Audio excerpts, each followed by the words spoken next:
দেখুন, ছাত্র সংগঠন বলতে বাংলাদেশের যে ঘটনাটা ঘটেছে সেই ঘটনাটাকে দেখে কিছু কিছু মানুষ তারা ভাবছে বোধহয় বাংলাদেশের মতো পশ্চিমবাংলা বা ভারতে এই ধরনের ঘটনা ঘটানো যায়।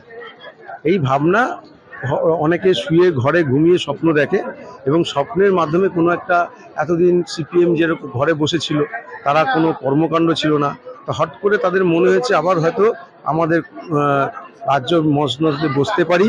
তার জন্য এই স্বপ্ন দেখে তারা হট করে উঠে এই কাজগুলো করার চেষ্টা করছে।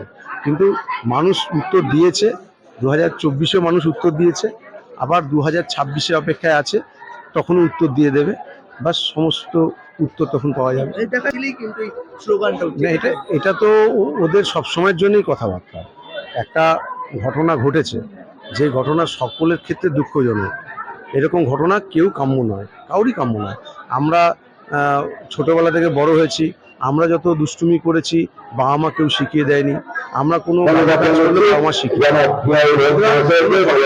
সবাই আমরা চাই ন্যায় বিচার এবং দোষীদের শাস্তি দেওয়া এবং ফাঁসি দেওয়া হোক, সেটা সকলেই চাই। এখানে মানে কারোর কোনো দ্বিমত নেই।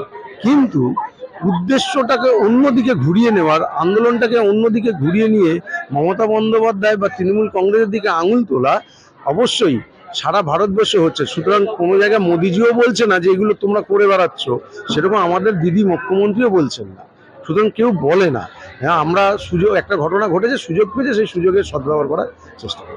এখন বিরোধীরা রয়েছে, বিরোধীরা এখন একটা ইস্যু পেয়েছে। ইস্যুটা যেহেতু খুবই খারাপ ব্যাপার, মহিলা ডাক্তারকে যেভাবে যে ঘটনা ঘটেছে মুখে বলতেও খারাপ লাগে। এরকম ঘটনা ঘটার পরিপ্রেক্ষিতে একটা সুযোগ নিয়ে সেটাকে ব্যবহার করার চেষ্টা করছে। কিন্তু মানুষ তো উত্তর দেয়, সেই উত্তর আবার 26-এ পাবে। এই ব্যাপার যারা বিজেপি, যারা নেতৃত্ব, তারা তো বলছিল যেটা সাধারণ মানুষের আন্দোলন। এটা বোঝা যাচ্ছে সাধারণ মানুষ কষ্ট খারাপের জায়গা অবশ্যই আছে, কিন্তু সামনের সারিতে তাদের লুকিয়ে থাকার জায়গাটাই তারা সামনে চলে আসছে।